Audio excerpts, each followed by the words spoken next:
व्यक्ति निरंतर कुछ ना कुछ खाता रहता है, लेकिन वो इस तरफ ध्यान नहीं देता कि जो खाया क्या वो शरीर से बाहर ठीक प्रकार से निकल पा रहा है या फिर वो शरीर में रुक रहा है, सड़ रहा है और रोग का कारण बन रहा है।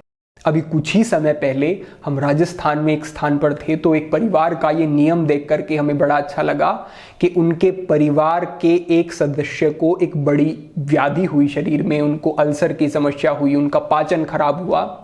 अनेक इलाज करवाने के बाद भी वो ठीक नहीं हो रहे थे, लेकिन उन्होंने एक नियम बनाया कि हफ्ते में एक बार उन्होंने उपवास करना शुरू किया और शरीर से अशुद्धि को बाहर निकालने के लिए वो एरंड का तेल, कई बार अन्य औषधियों का उन्होंने प्रयोग करना शुरू किया।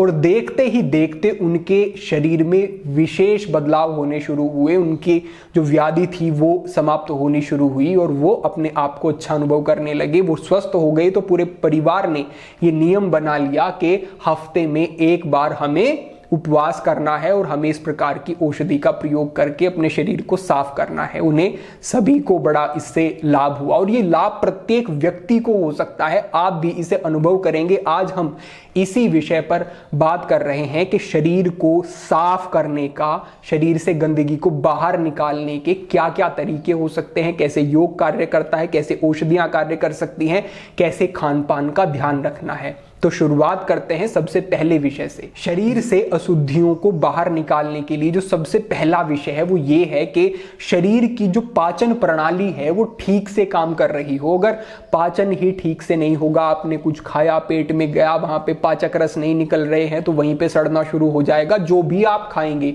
भले ही कम मात्रा में खा रहे हैं, अगर जठराग्नि प्रदीप्त नहीं है, अन्य कोई समस्या है, तो वो शरीर में सड़ेगा ही सड़ेगा।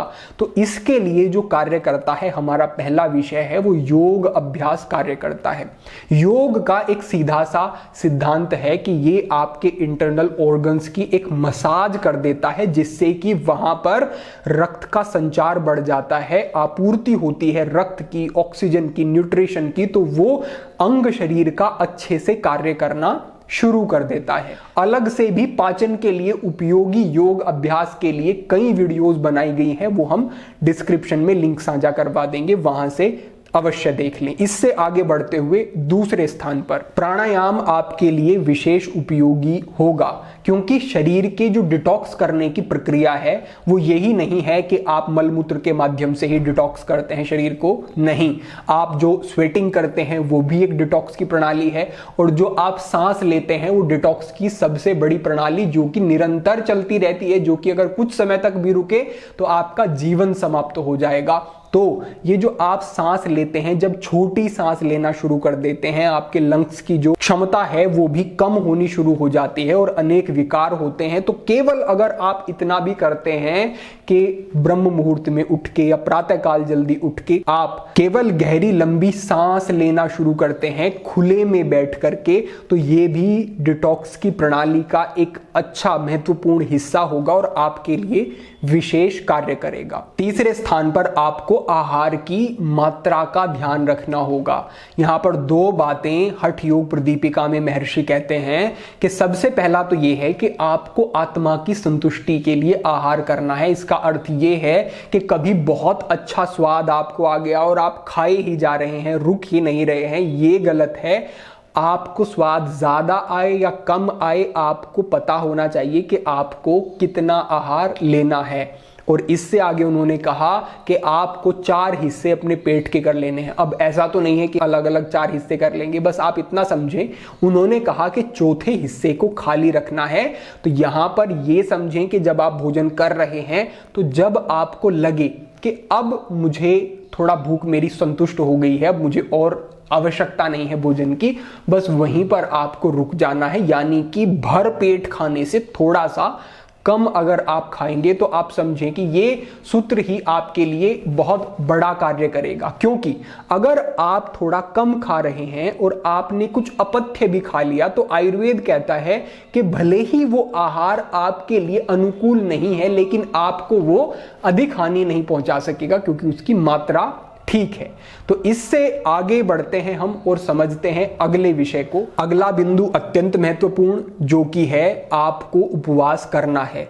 उपवास के सबसे आसान तरीके हम आपको बताते हैं। सबसे पहला ये कि आपको संध्या में भोजन नहीं करना है। जब आपने संध्या में भोजन नहीं करा तो आपके पास पूरी रात्रि है जिसमें कि आपका शरीर अपने आप को डिटॉक्स कर सकता है। और क्योंकि आप रात्रि में सो रहे हैं तो आपको बहुत अधिक असुविधा भी नहीं होगी। ऐसा भी नहीं होगा कि बहुत भूख से आप त्रस्त हैं तो आप संध्या में भोजन नहीं करते हैं, दोपहर के बाद भोजन नहीं करते हैं, तो आपके पास एक लंबा समय हो गया जिसमें कि आपकी बॉडी डिटॉक्स होगी, बड़े अच्छे लाभ आपको मिलेंगे। उससे अगला तरीका है प्रातःकालीन उपवास, यानी कि सुबह का जो आप भोजन करते हैं, कुछ भी नाश्ता करते हैं, वो आपने नहीं किया। इससे भी आपको एक अच्छा समय मिल गया और आपको बहुत असुविधा नहीं हुई। बहुत पूरा दिन आपके लिए तुरंत ही उपवास करना क्योंकि कठिन हो जाएगा। तो ये एक तरीका है। इससे आगे बढ़ते हुए आप फलों का सेवन करते हुए भी उपवास कर सकते हैं, फलाहार कर सकते हैं मूल रूप से। और ये आप केवल फल पर ही रह करके अपना एक दिन व्यतीत करते हैं, ये एक तरीका हुआ। इससे आगे बढ़ते हुए आप रस के ऊपर रह सकते हैं। किसी भी फलों का जूस आपको लेना है।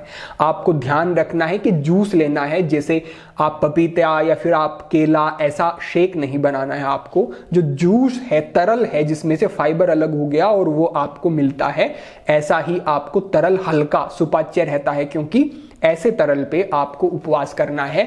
इससे भी आपको अच्छे लाभ होंगे। और जब आप इतना करेंगे तो आप बढ़ सकेंगे अंतिम तरीके पे, जो है पूर्ण उपवास, जिसमें कि आपको बिल्कुल भोजन के बिना रहना है। वो भी आप कर सकते हैं धीरे धीरे अभ्यास के बाद। तो ये उपवास आपके लिए सर्वोत्तम तरीका होगा अपने शरीर को कुछ अच्छा बेहतर बनाने का। इससे आगे बढ़ते हुए डिटॉक्स की प्रणालियों को अच्छा बनाने वाली 2 चीजें हम आपको बताते हैं। सबसे पहला है ईसबगोल। और ये ईसबगोल आपके लिए कार्य तो करेगा ही, दूसरा इसका साइड इफेक्ट कुछ नहीं है। कोई भी आप औषधि दवाई लेते हैं तो उसका हो सकता है, लेकिन इसको आप लंबे समय तक भी लेते हैं तो कोई हानि नहीं। लेना कैसे है, आप इसको संध्या में ग्रहण करें। इसको लेने से पहले इसको दूध में 2 चम्मच की मात्रा में भिगो दें और 2 घंटे तक उसे रखा रहने दें। और उसमें फिर 2 चम्मच की मात्रा में ही मिश्री डाल के उसका एक आपके पास एक खीर जैसा बन जाएगा। उसको आप लेते हैं तो ये लिशलिशा होता है। ये आपके आंतों की दीवारों को चिकनाहट प्रदान करता है, वो रुक्षता समाप्त हो जाती है। और कुछ समय तक निरंतर लेने के बाद आपकी आंतों पर मल और भोजन चिपकना बंद हो जाता है। ये बहुत ही उपयोगी है। इसको स्वस्थ व्यक्ति भी हफ्ते में 2-3 बार ग्रहण कर सकता है। और जिनको समस्या है कॉन्स्टिपेशन की, वो निरंतर 1 सप्ताह तक लें और फिर आवश्यकता के अनुसार। अगर समस्या बहुत अधिक है तो आप एरंड का तेल 3-4 चम्मच की मात्रा में दूध में डाल करके, हल्का गर्म दूध होना चाहिए, उसमें डाल करके रात्रि को पी के सो जाते हैं तो आपको जो कब्ज की समस्या है वो भी समाप्त होगी और आपका पेट अच्छे से साफ होगा। और एक और तरीका जो कि सर्वसुलभ है और बड़ा उपयोगी और सभी कर सकते हैं, ये शरीर को पुष्ट भी करता है और आपके मलों का निष्कासन भी करता है। बस आपको 10 मुनक्के भिगो देने हैं और संध्या में दूध के साथ ही इनको लेकर के आपको फिर रात्रि में सोना है। इससे भी बहुत अच्छा रहता है। शरीर की जो एक प्रणाली है डिटॉक्स की, वो बनी रहती है, कॉन्स्टिपेशन की समस्या नहीं होती। तो बस इतना अगर आप करते हैं तो आप समझे कि आपने अपने लिए एक बड़ा सकारात्मक कदम उठाया है। ये आपको बड़े सुंदर लाभ देगा आने वाले समय में। और अगर आपको बहुत ही अधिक कॉन्स्टिपेशन की समस्या कभी हो तो आप एनीमे का प्रयोग कर सकते हैं। उसके विषय में भविष्य में मार्गदर्शन होगा कि कैसे वो करना है। अभी के लिए आपके लिए यही एक मार्गदर्शन था। अपेक्षा है आपको ठीक प्रकार से ये जानकारी समझ में आ गई होगी। भविष्य में अन्य अनेक महत्वपूर्ण विषयों पर मार्गदर्शन होता रहेगा। अभी के लिए यही प्रेरणा, सभी के लिए प्रार्थना, सभी के लिए मंगल कामना। आज के लिए इतना ही। ओम नमः शिवाय।